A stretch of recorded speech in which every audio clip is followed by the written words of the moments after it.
सोचिए, सरकार गाइडलाइंस क्यों जारी कर रही है।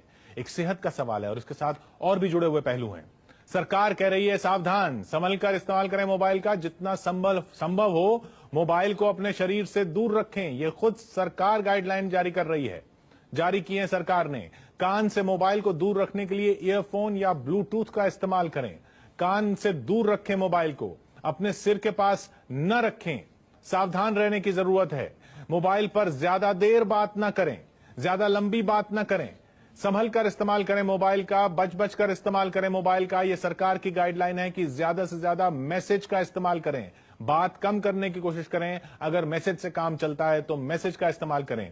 स्पीकर फोन पे बात करें, कान पर लगा के बात न करें। स्पीकर फोन ऑन करें और स्पीकर फोन ऑन करके बात करें। खुद सरकार कह रही है, सोचिए सरकार कह रही है जहां सिग्नल अच्छा हो वहीं बात करें।